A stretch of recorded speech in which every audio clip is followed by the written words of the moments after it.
Wayesakubanga umongameli weli umnumzana Jacob Zuma uliphumelele ilinge lakhe lokuba kuluhlu labagqatswa kunyulo likazwelonke.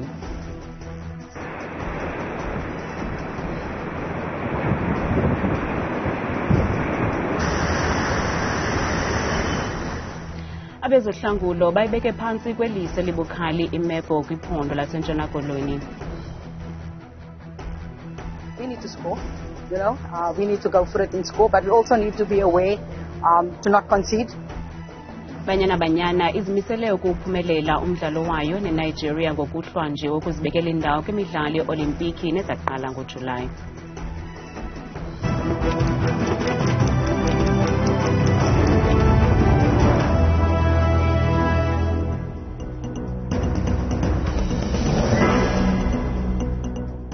Namkele indaba zethu ngokuhlwa nje ndaba indodwa ndaba nophumza sikhumba noyitoliki yolimi lwesandla Bhutani Msontsundu.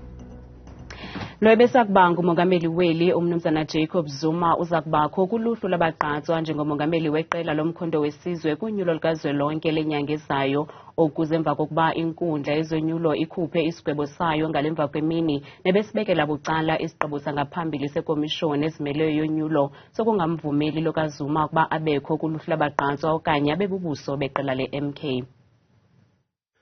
Izolo bekubethwa intonga kwinkundla ephakamileyo yaseRhawutini nalapho iqela le-MK belisilwela ukuba umgqatswa walo kwisikhundla sokuba ngumongameli kunyulo lwenyanga ezayo umnumzana Jacob Zuma makabuyiselwe kuluhlu labagqatswa.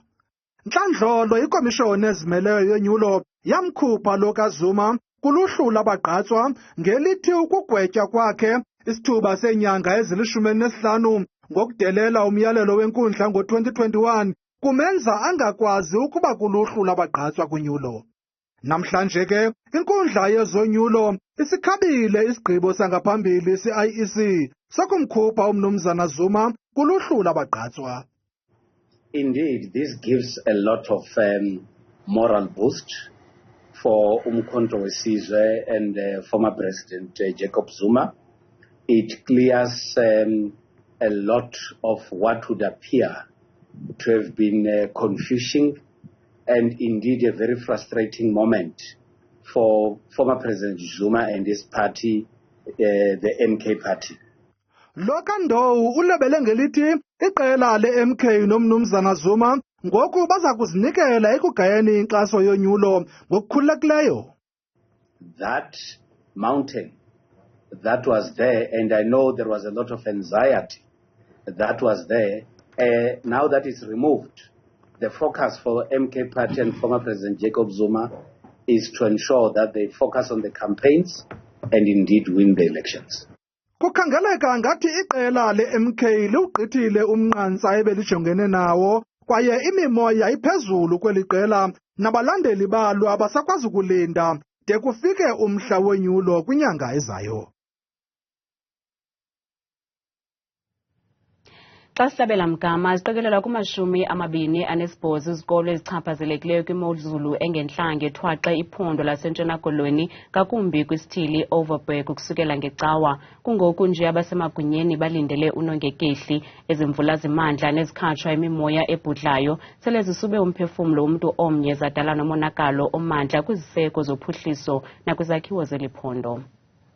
Iziphathamandla zesixeko saseKapa zithi zimlungele unongekehli emva kokuthwaxwa kanobomi zizandyondyo zemvula ezikhatshwa imimoya ebhudlayo. It's been a tough time, but we've been making those precautionary choices on closure of schools, closing of roads, to make sure that we are protecting citizens as best as we can.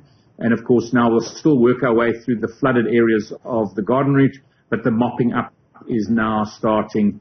A lot of people still out of power. Eskom busy restoring power across many parts of the province. The damage from the wind really causing a lot of energy pylon and power line outages. Then of course many roads closed. The easiest way to say is that people must just go onto our website, Western Cape Government website, and it'll show you the roads that are closed and those that are reopened. Ngelixa ingqanga yoguquguquko lwemozulu njingalwazi Tafatwa Mabahudi esithi nakubeni kuyimozulu eqhelekileyo le ngeli xesha lonyaka kodwa ize ngamandla yaye abasemagunyeni bathe qolo ukuphanza ukungazilungiseleli Dekwehle Iziyeleko.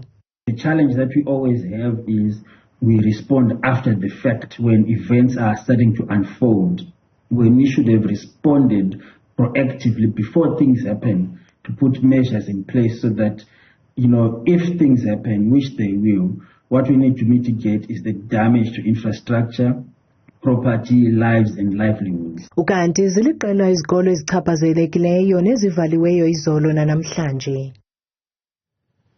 Emva kwemvula ezimandla ezathi zasububomi babantu ababini kumatyotyombe aseDuncan Village ngo-2022 eMonti kwiphondo leMpuma Koloni, kulubaphathiswa ephondo uMnumzana Oscar Mabuyane yathembisa abantu bale ndawo ukuba izobakhela izindlu. Sithetha nje eso sithembiso zange sifezekiswe.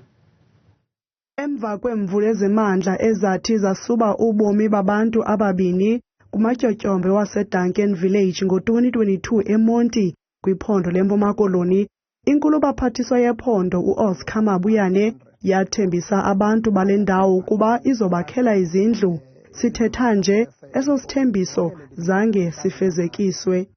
Umhlali ekudala elinde indlu uthi oko wayehlala apha ngo-1998 akukho ntshukumo yenziwayo nangona abantu sele benazo i-site number zabo. Qala ngo-2009 oko abantu bagcina ezo site number nangoku. Bakhona abantu ke ababehambe before u-2009. Nangoku ke basekhona basagcina i-site number nangoku abade bahambe. Bakhona ke nabantu ke abafika mva abangenazi numbers. Kwathiwa ke uzaqala kuhambe aba bane-numbers. Kwathiwa mabalinde bona abo. Namhlanje ke aba ne-site numbers basekhona ngoku basaquqela izindlu zabo. Abade basiwe ezindlini. Lo mhlali uthi zange bafumane uncedo lukarhulumente sukela oko kwenzeka esisehlo kwaye boyikisela ubomi babo nobusesichengeni. Ubugqwayiba ke into ekhoyo apha sihlala ke bugqwayibeni ehlathini nenhlambo ke amanzi angena ezindlini nemisele ivelo ndawo sime kuyo ngoku sime kwindawo enomsele. Isithethi somasipala iBuffalo City uSamkelo Ngwenya City zokhiwa imihla nezolo izindlu kodwa urhwaphilizo olwenziwa kwangabahlali bathathelane izindlu kubangela ukuba inkqubo yokunikezelwa kwezindlu eluntwini iphazamiseke. But sometimes people occupy those houses illegally. There's also issues of fraud that are coming into place. That's why we putting people in houses that are not finished now, because we're actually trying to avoid those things. So everyone, it's not only just the Duncan Village victims, it's also destitute people and also special cases. All those people, we're building houses every day. La matyotyombe okhiwe kunxweme kudala ekhukhuliseka zimvula, kodwa abantu bawo bahleli ngethemba lokuba ngenye imini urhulumente uza kubanika izindlu zesibonelelo. Abahlali bengingqi yaseRay Meersburg kufuphi naseFentersdorp kwiphondo lomntla-ntshona bathi isebe lezemfundo kweli phondo lirhuqa inyawo ngokufezekiswa kwesithembiso sokubakhela isikolo. Abahlali bathi susela ngonyaka ka-2009 belindele ukuba sigqitywe esi sikolo. Le yindawo eyayilungiselelwe ukwakhiwa kwesikolo samabanga phantsi eRacemeerbelt kweli phondo lomntla-ntshona. Kodwa noxa kunjalo abahlali bathi eli phulo lamiswa ngesiquphe ngaphandle kwengcaciso. Refano go tla go kopa tsibogo. Kwakumele sakhiwa ngaphaya kweminyaka eli-15 igqithileyo kude kube namhlanje akukho ntshukumo. Go itlhela today ga gona sepe se se diragalang. Abazali bathi ukungabikho kwesikolo esikufuphi ekuhlaleni kungumcelimngeni kubafundi. Abantwana kuye kunyanzeleke ukuba babe sebelungile ngentsimbi yesine ekuseni apho kulindwa khona ibhasi. Kusemnyama kwaye basebancinane. Nantoni na enokubehlela luxanduva emzalini kungoko sisidinga isikolo. Isithethi sesebe lezemfundo Northwest uMnumzana Mphatha Mulukwane uphefumle wenjenje. The Racemeerbelt Mega-Farm School was planned to require approximately 7 hectares of land. The area is dolomitic in nature. The Department of Education has appointed architects for the project as per their appointment dated May 2022, and they have conducted their technical studies between July 2022 and September 2022, incorporating technical surveys. Abahlali banenkolo yokuba abaxelelwa nyani ngowona nobangela wokumiswa kolwakhiwo kwesi sikolo. Maka batho ba rona ba ba reteletseng ko pele. Ukunganyaniseki kwabo bakwiofisi zamasebe ngunobangela wokungakhiwa kwesi sikolo. Nalo olwamuluvo akukho nyani. Okunye kukusiswa kwenzinto ezingagqitywanga ekuhlaleni. Batho go tlisa dilo mo bathong ntle o sa ithulaganya wena o di tlisang. Kungoku nje abahlali basahlala ethembeni lwentshukumo phofu ke bexhabele ubomi babantwana babo. Kanti abantu baphefumle kumakhasi ezonxibelelwano ngesigqibo senkundla yezonyulo sokuvumela umnumzana Zuma ukuba abe kuluhlu labagqatswa kunyulo lukazwelonke.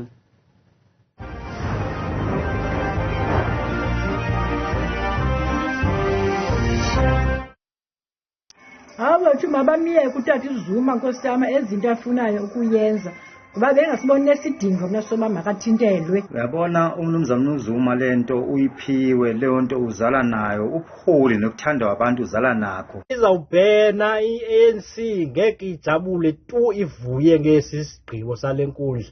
Bamoyika kakhulu umhlekazi uZuma. uZuma msasazi unelungelo lokuba avotelwe xa ezifumanisa into yoba usakulungela ukuphatha kweli lizwe. Esi sigqibo sale nkundla senze kakuhle sona kuba nam bendifuna ubona le MKA xa ingenele lukhetho abe utata uJacob Zuma enguye umgqatswa ophambili uba kuzokwenzeka ntoni na. Ndiyayifuna uba uZuma inikwe itshansi azibonakalise kodwa into endiyazi walinikwe ithuba lamohlula ithuba phaa kulaa palamente engupresident weli lizwe. Ikwabobugwara nobutyutyusi be-ANC isebenzise i-IEC uba bamthintele angangeni epalamente kuba bemoyika.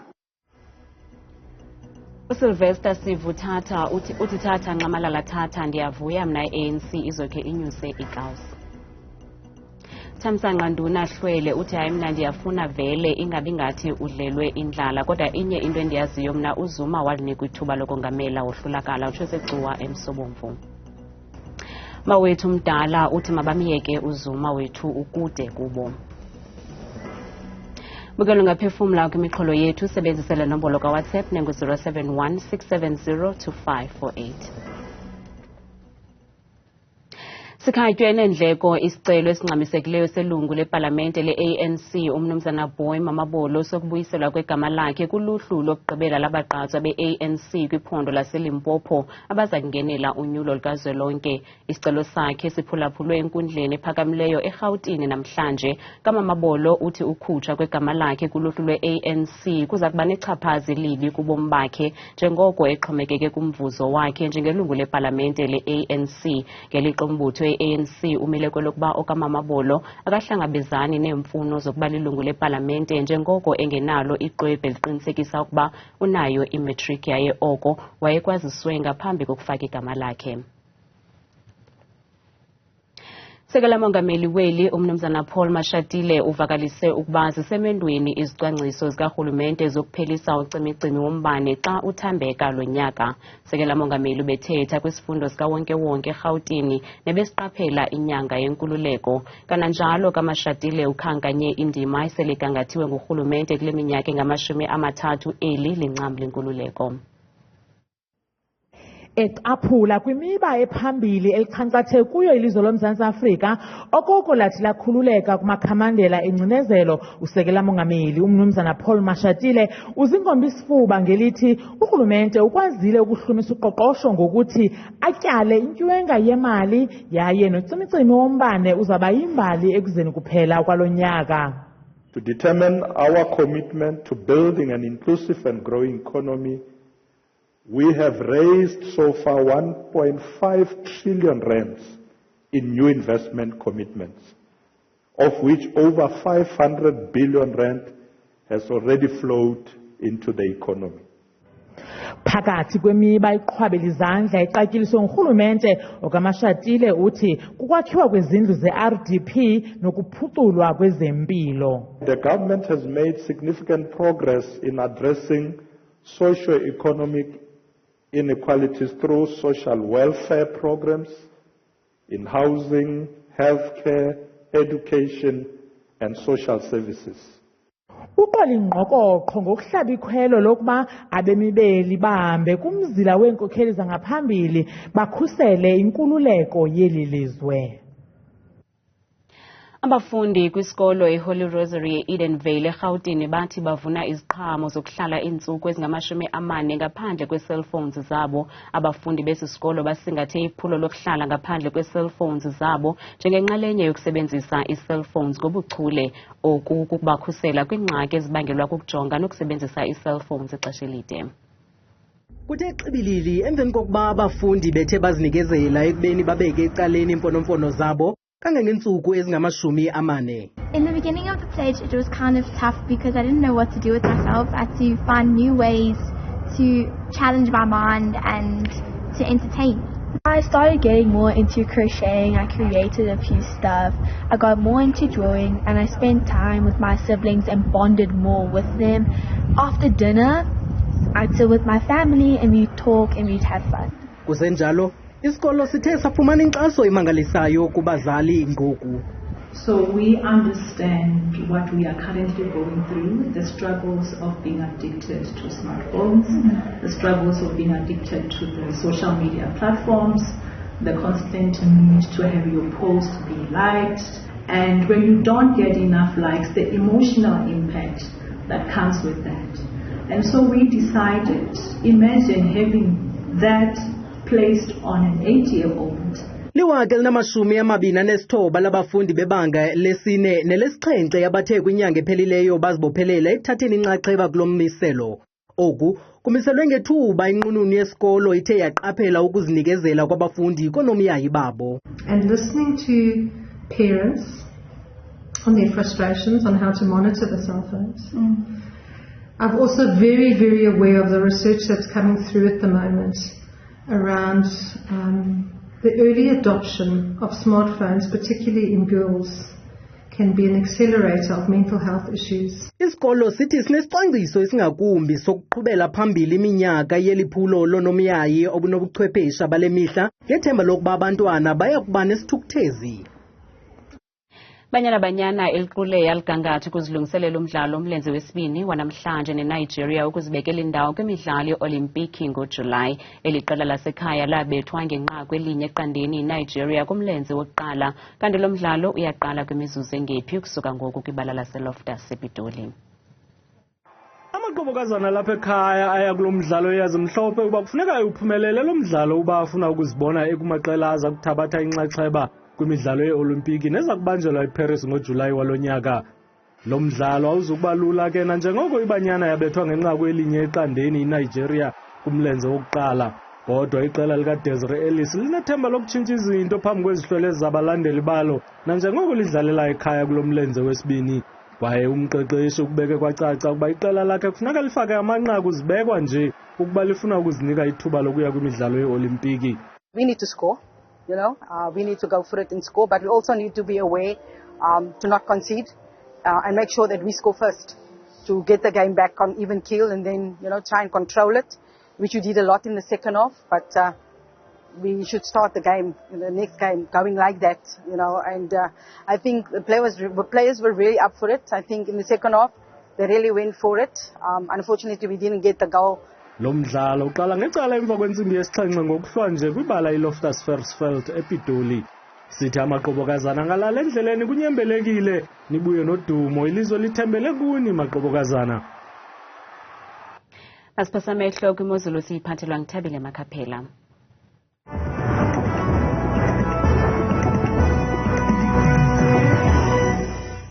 Kosi kakhulu ke qwathikazi apho ezindabeni mandikubulisa nobukele lapha ekhaya kaloku ndikwamkela apha ke lam iqonga lemozulu mna ke ndikuthabile Makhaphela umamthembi bethuna namhlanje nangomso nantsi imozulu. Siyayivula ke bukele ekhaya kaloku ngokubanzi ke ingcingo zethu kaloku zemvula imimoya ebhudla kakhulu apha eMzantsi Afrika nokutshisa kwelanga ke bukele njengapha kulo lonke nje indawo ezikwimpuma apha eMzantsi phaya futhi ephondweni laseGauteng kooPretoria phaya ekuseni futhi bevuka kaloku ngaye futhi ophole kamandi u-12 degrees nelanga lihlabe kamnandi umhlaba kuyatshisa phaa ngorhatya ngomso ngamashumi nje mbukele ikhatshwa sithathu kusekuhle phaa kwa-Emene xa kubanda phaya ekuseni futhi ngaye la-7 degrees bayivela ke besoka laminabo kamandi futhi kobukela apha ekhaya ngamashumi nje ekhatshwa kaloku siso eso sithathu ubukele ekhaya majongo kubanzi nomaqondo wakho phansi naphezulu sivula kaloku phantsi futhi eMpuma Koloni njengaphaa koBurgersdorp ekuseni kuyabanda ngesithandathu babe nemilabo futhi ubukela qabaqaba njengamafu ka-17 degrees yona ke imozulu phaa futhi eFree State apha kumbindi eMzantsi Afrika njengaphaa kaloku eBloemfontein kwasekuseni futhi bevuswa sisibhozo sibanda ngelilanga phaka bazala usuku labo futhi mbukela bekhaya ngamashumi nje benanye eFrikesburg kusabanda futhi ngala 8 degrees naso bathina kwakhona imozulu phaya futhi ephondweni eNtshona Koloni njengaphaa koBeaufort West futhi ngo-11 degrees chuncebe losuku labo bukele beyivala futhi ngamafu ka-18 degrees zebejeje phaa ephondweni ke bukele wam liphaka lokhu lona eNorthern Cape indawo eziphakamileyo zelaphondo fana naphaka lokhu kokurumani neziphaluka phaa ekuseni futhi bevuka ngo-10 degrees bavala usuku labo bukele ihlabe kamandi kuyatshisa yonke imini ngomso phaya ka-23 benjeje phaa futhi mbukele ephondweni lapha kaloku eNorthwest koMorulenge ekuseni ngu-11 degrees babe nemilabo bukele kabafu nje kuyatshisa phaa ngokuhla futhi ngamashumi ekhatshwa siso kaloku esasithathu majonge bukele khayo apho sikhoyo eGauteng amantla weliphondo ePretoria phaa eTshwane ngo-12 ekuseni kusatshisa kamandi yonke imva kuminyaka ngomso futhi ngamashumi nje mbukele ekhatshwa kaloku seso sithathu zebejeje phaa kumandla apha eMzantsi Afrika iphondo leliphaka kaloku eLimpopo phaa koPhalaburo kwasekuseni futhi ngomso bevuka ngeshumi nje likhatshwa sisibhozo baluvale kamnandi usuku hlabele kuyatshisa kakhulu phaya futhi ngama-3 nje abe nanye naso batheka kaloku imozulu phaa kokhala futhi ephondweni empumalanga phaa koMiddelburg ekuseni kuyabanda ngo-7 degrees babe nemilabo bukele beyisoka kamandi futhi ngamafu nomoya obhudla kakhulu phaya ka-22 degrees phaa ebusuku xa siyivala siyisoka loo mozulu phaa ngephondo lethu okugqibela phaya KwaZulu Natal indawo ezifana phaa koPietermaritzburg ngo-12 degrees ekuseni behambe nemilabo bukele baphole kamandi 5 futhi ngamashumi nje abelesele kuyabanda eKokstad ekuseni ngo-5 itsho ke imeko apha kwam mna ndimthanda kangaka xesha limyewule